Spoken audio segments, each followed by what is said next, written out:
Welcome back, everybody, to the School Leadership Show. Hello, Jen David Lang. Hello, Mike Dowdy. So good to see you, as always. Straight out of Brooklyn today, too? Straight out of Brooklyn. Where are you straight out of today? I'm straight out of Albany. So, Albany. Doesn't have yeah, the same ring, does it? it really doesn't. Just doesn't. That's okay, though. But today's a cool one because it's sort of the second in a two-part series, kind of related to reading instruction. So, in our last episode, we talked to Karen Gazeth about her book, The Power of Effective Reading, How Neuroscience Informs Instruction Across Grade Levels in Classrooms. Got into a great conversation with her. And I did at one point ask her why she was stealing all of the joy out of reading, which was kind of a joke, but leads us into today. So today, Jen, you identified a book called The Joy of Reading by Donalyn Miller and Terry S. Lecesny that was written in 2022. And there's some context that you need to wrap around this for listeners, right? Sure, yeah. Well, first of all, Donalyn couldn't make it, unfortunately, so we'll just be chatting about it as we sometimes do, Mike. And, just to introduce a couple of things. One, unfortunately, one of the authors passed away before the book was published. That was Terry. And she was a middle school teacher as well as a distinguished professor and won many awards. And then Donalyn Miller, she's also an award-winning teacher, author, staff developer, and she is a teacher out of Fort Worth, Texas. But where you might know her is about 15 years ago. She had a really popular book called The Book Whisperer. And in that book, she talked about how she inspired and motivated her middle school students to read over 40 books a year. So I think a lot of the ideas in this book, The Joy of Reading, stemmed from that work many years ago. So why did I pick The Joy of Reading? Why are we talking about it?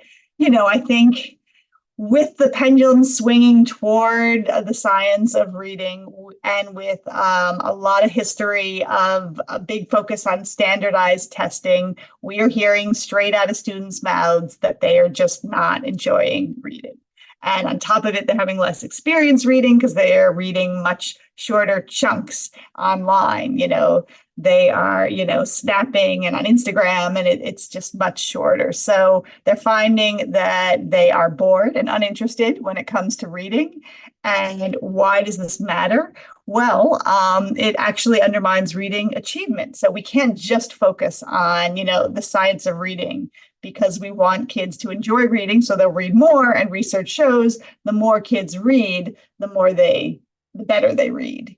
So, so we're not saying toss out the evidence-based instruction. We're saying there are ways actually to weave in the joy of reading along with your evidence-based. All right, hold on. Let's find out where our heads are at on this. So, Jen, I'm putting you right on the spot. So how are we going to reconcile these two things that appear to be at opposite ends of the spectrum, where I feel like there's more overlap and there's definitely room for both of these ideas in teaching and learning reading? Or am I missing something? No, I think there's definitely room for both. And in the book, the authors talk a little bit about this not so secret formula to effective reading, which has one part effective reading instruction and one part reading in volume. And that's the key to proficiency in reading. Talk about that. So the authors talk about 5 components that lead to more joy, more engagement in reading. They talk about time, access, choice, response, and community. So we will go through these. And if you don't believe us, in the book, there are a ton of quotes. So they interviewed students who are just not happy to be reading. They had, let me see if I can grab some of them here, some students say, why would I read when I don't have to? Or it takes too long to read a book. We spend weeks reading one in class and I don't have the time. I'm a slow reader and we have to do these notes, meaning annotations. I can't really understand what I'm reading sometimes because I have to rush to finish my notes or I'll get a 0. So those are the kinds of quotes we're hearing from students. So here are 5 areas that to me seem like they work well alongside science of reading. So the first one is time. Now, there is research that shows that the students who earn in the top 10% on reading tests, on average, they read 20 minutes a day. Now, that could be a correlation, not necessarily a causation, But that doesn't seem so hard to get to, right? 20 minutes a day. But yet, only 17% of students surveyed said they had any designated time to read a book of their choice in school every day or almost every day. Only 17%, right? So we're math people, 83% do not have that time. So that's a lot, right? And, what's the big deal, about this 20 minutes? Well, there's a lot of benefits, right? When students see each other reading, that has a big impact. When teachers see kids reading, they can see when they need help finding books or selecting the right book. And the truth of the matter is that it's really an equity issue, right? If you're assigning all the reading for at home, not everyone has access to books at home, free time, quiet space, supports when they struggle. So, we really need to up the time. Now, of course, what is every educator thinking? Where am I going to find the time, right? Of course, we don't have time for anything, but if you think something is important, you find the time. So maybe some of the warm-ups when kids come into class could be that they read, right? When the teacher is conferencing with a group or an individual, there could be time to read.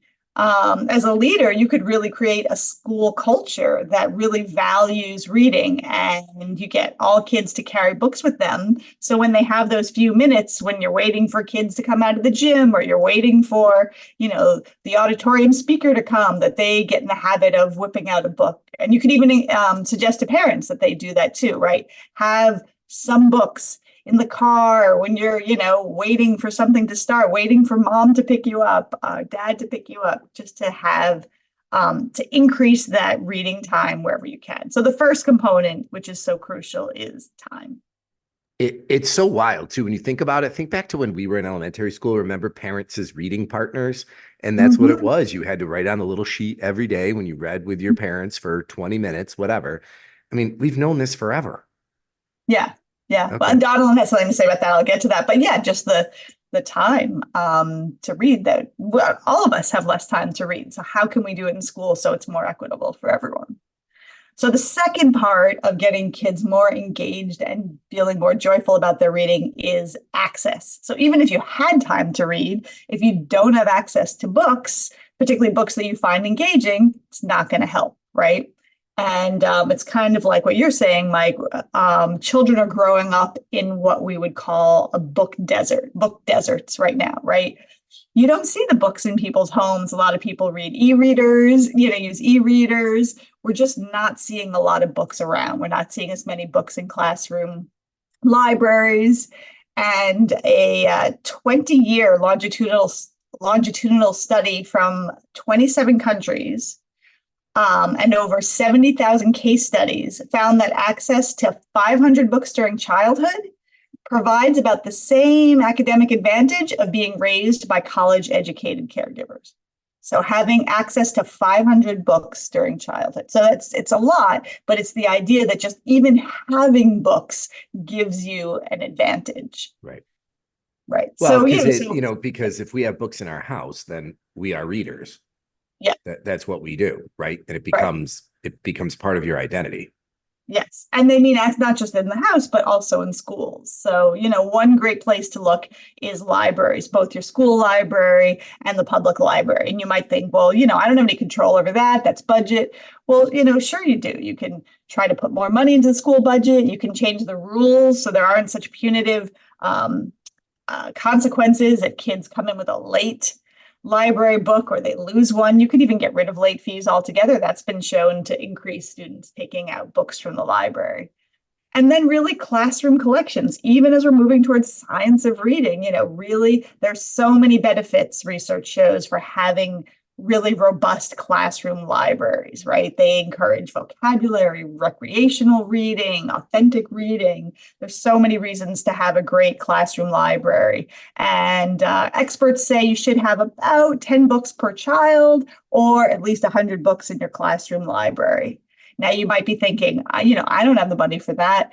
But in the book and in my summary, there's a whole bunch of links for grants and for free and low cost books. You could say, in lieu of my own holiday gift, can all my friends give me their used books, and bring them into school?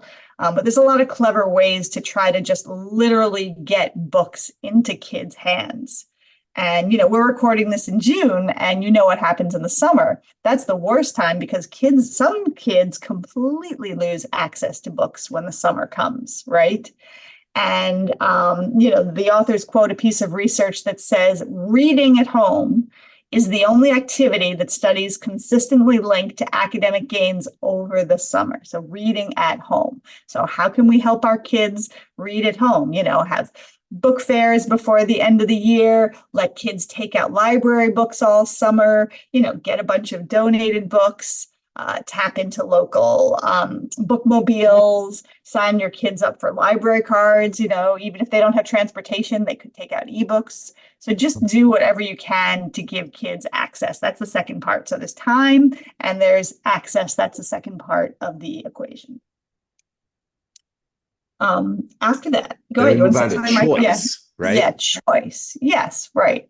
So, choice doesn't seem like such a big deal, but surveys of thousands of school age readers showed that the majority of them said that their parents and their teachers underestimate how hard it is to find books, right? How do you choose books? Like, I don't know, like Mike, like, how do you choose books? I read so much nonfiction.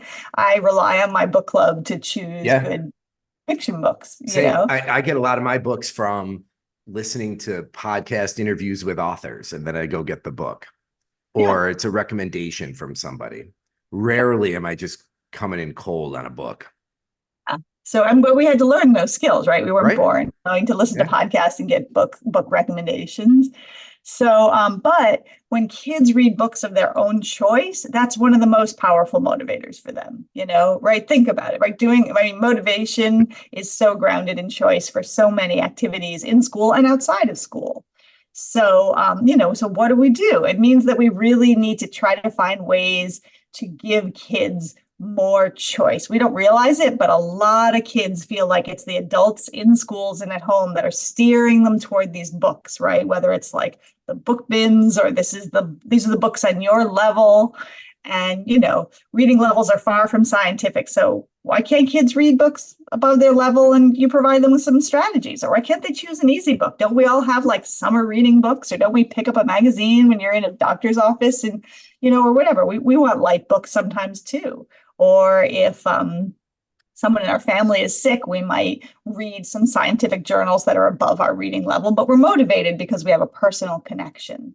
So it's really important that we find ways to support students choosing their own books and allowing them to make mistakes without, some kind of high stakes penalty for, choosing the wrong books. And at the same time, our young readers and even our high school students, they don't necessarily have full range of experience with all genres, right? They're not going to necessarily pick up a book of poetry because nobody read them poetry. So as teachers, as leaders, we can do book talks, right? Just a few minutes at the beginning of class each day. Hey, here's a great book from our library, and then as the year goes on, have kids do book talks with each other. Hey, this is a great book I read, because that carries a lot more weight when you hear it from your peer than from some, old man in the front of the classroom. And reading aloud. Reading aloud is a great way to introduce books to kids, even upper level, right?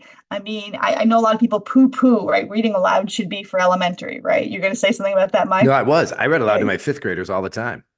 I mean, And but that, I'm saying yeah, 7, 10, 12. yeah, absolutely. I Yep. mean, when we listen to books on tape, isn't that a read aloud, We're just being right? read to. Yeah. Yeah, we're being read to. My book club just read Tom Lake by Ann Patchett, and it was Meryl Streep doing the read aloud. Oh, So, I cool. mean, right? That's really Yep. cool. And we can do that while we're commuting. So, yeah, so why don't we read aloud to our kids? And you don't have to read the whole, you're like, oh, well, for high school, it's a 300-page book. Read 3 pages, for younger kids, read the first book in a series and get them hooked on the series, right? Pick up some weird nonfiction book that has cool facts to show that nonfiction isn't just a boring textbook, right? You and I read nonfiction books all the time. Maybe do an interest survey, find out what are the kids in your class interested in. And then as the months go on, obviously you get to know your kids. So yeah, so choice is a really big deal in getting kids excited and more engaged in their reading. So we had time, access, and choice. And now we move on to response. Response, meaning like, how do you respond? Like, how are we asking kids to respond when they read, right? So Mike, when you or I read a book, Is the first thing you think to do when you finish reading a book to say, oh, let me search for like a quiz and to test my comprehension and my recall, right? Let me write a summary of it. Oh, wait, no, that is Yeah. what you do. That is my response, but I'm a weird person, so let's not use me. But right, I mean, adults never do that, right? We have much more authentic responses, right? We want to go to another adult and say, oh, you got to read this book, Yep. right? Or you read a book about habits and you change your habits, right? That's an authentic response. You read a book that tugs at your heartstrings and you donate, or volunteer. Like those are real authentic responses, and some of those are hard to create in school, but we can find ways for kids to act, reflect, or share their recommendations with others. It doesn't always have to be, read this book and write a 5-paragraph essay, right? Because that is just not what we do in life. And so the one way that I've thought about categorizing it is that there are head responses to reading and heart responses. And the heart, Okay. it has to do with our feelings, right? Not necessarily positive. It could be fear, anger. I read this book and I was furious. I was scared out of my mind. I had to sleep with the lights on for a week. But just I love it after my wife Teresa finishes a book yeah, and she's just so angry because yes, she either didn't want it to end or it didn't end the way she wanted it to. And I always say to her, I'm like, that is the mark of a good book. Even that if you're not is. happy with it, like the fact that it Yes. got that sort of emotional response out of you, that's a good author, I bet if she told the author, they would be thrilled that she was so right? angry. But yeah, so those are the heart responses. The head responses are the ones we know that we are familiar with in school, right? Summarize the book. What's the main idea? Yeah. Analyze the literary elements. What are the patterns of the text? What are the evidence to support your claim? Answer this comprehension question. Prove to me you really understand it. So they're both important, but maybe don't start with the head responses. Right. Maybe when you do a read aloud, don't kill it by immediately saying, okay, so how old was the main character I just read about? Give them a time. Don't teach immediately. Let them respond, to a read aloud. Allow them time to consider their own feelings. Ask them a feeling question, right? How did you react to this? How did you feel about that really mean character? Did you want to go up and slap him? So try to give opportunities for the heart responses to come through, but also don't overdo it, right? So we do as teachers try, right? Okay, so for this book, you can do a diorama, right? Or you can deliver a monologue as one of the book characters. Those are great ideas, but don't do them over and over and over. It's like, oh, another diorama. Let me get a shoebox. So try to vary what you do, and this is a huge one. Don't grade everything, right? Right. So you were talking a little bit earlier, right, about remembering reading logs. And I'm odd. I was both an English and a math teacher. And I used to require, sign this reading log. And, that just kills all of the joy. And also, if you're really trying to do authentic journals, I remember for each class, what am I trying to lug home 20 to 30 journals or do all of, respond to them? No, you don't have to do that. So Donalyn Miller, she said she really made that mistake of doing reading logs, and she stopped doing that when she realized that kind of killed love. So just some thoughts about heart responses, giving them opportunities to respond in ways not always connected to their head can help all students feel more engaged and more belonging. And it's not enough just to say, oh, we do DEAR, drop everything and read, or SSR, sustained silent reading, because then you just have Mike and Jen and all the kids just reading on their own. And that's not really the same thing as a reading community. So consider things like what we talked about before, like book talks. Those are a great part of creating a reading community. A couple minutes each day, you model it, but then let the kids do it, right? Set aside 15 minutes to put kids in pairs or small groups to really talk about books. Maybe based on common interests, but this is not the reading group where the kids read the same book and they're on the same level. And this is led by based on ability groups, and we're going to have a comprehension quiz. No, these are just book talks so that kids can share books they love, questions, thought, just talk about books, not for grading, not for comprehension or other reading skills. It's not the bluebirds and the buzzards.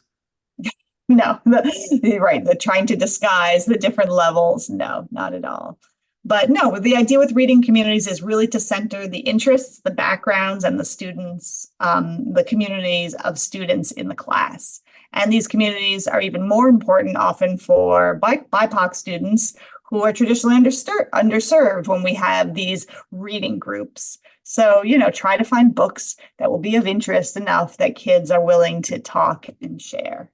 Um, Another idea is consider as a school leader, you might want to have staff picks in the hallways. I literally just visited a school, a public school in New York City DOE, where they not only had staff picks on the wall, but they had pictures of the staff when they were the age of the kids in their school. So we had this cute little picture I of the love principal when it. she And was were they little. It's like reading, this. like pictures of them reading?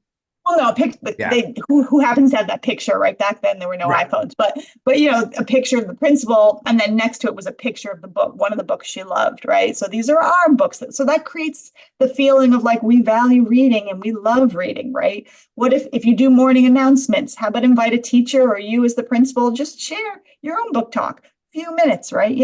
This is a book I loved in seventh grade. This is a book I loved in 10th grade. Um, and also remember, you want to also share the joy of reading with families, because the more families are reading, the more kids will read at home. So celebrate what families are reading at home. Celebrate literacy in languages other than English, right? Encourage families to read to their kids in whatever language they feel most comfortable with at home. So really create a community of joy and really rethink those old methods that don't work so well. A lot of the competitions and the points, you get this many points for a 100-page book, 150.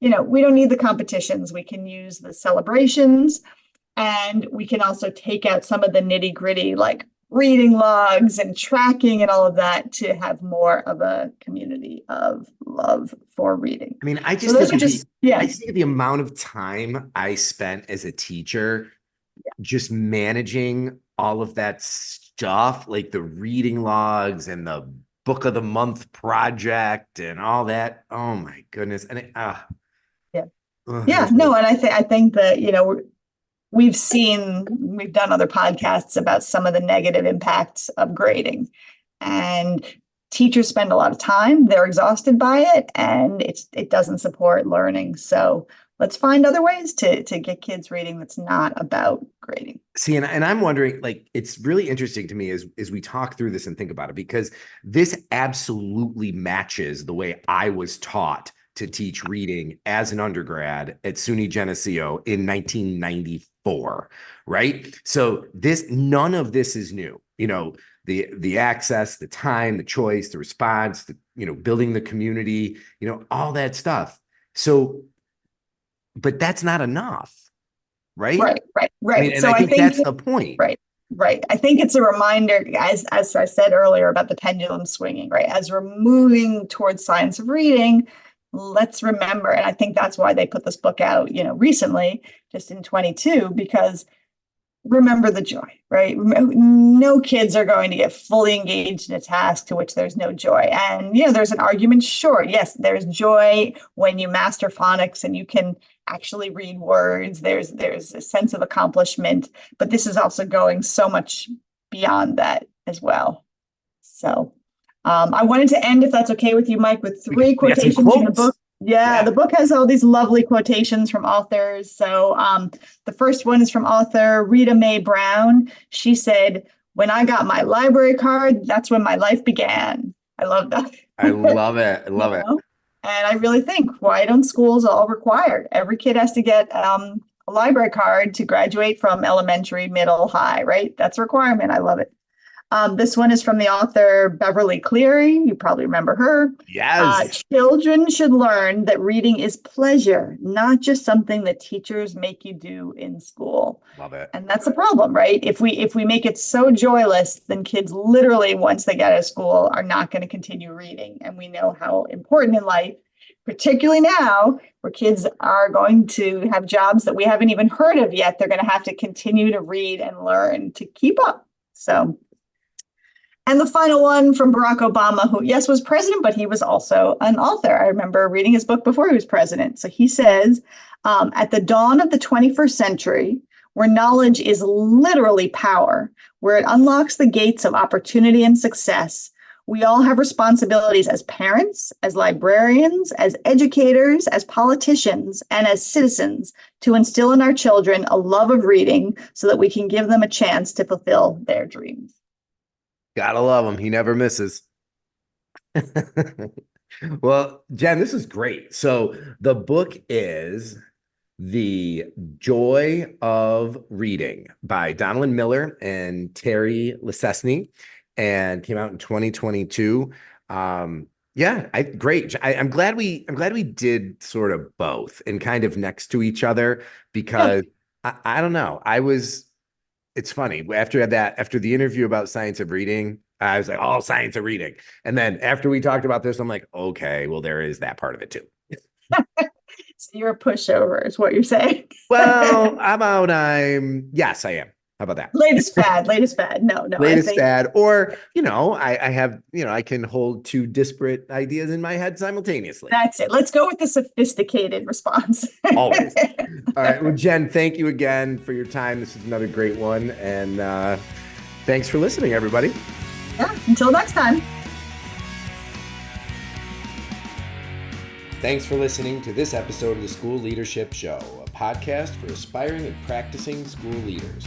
Send your comments, questions, and show ideas to me, Mike, at schoolleadershipshow.com. And please consider rating the podcast in iTunes and leaving a comment. And definitely pass the show along to your colleagues.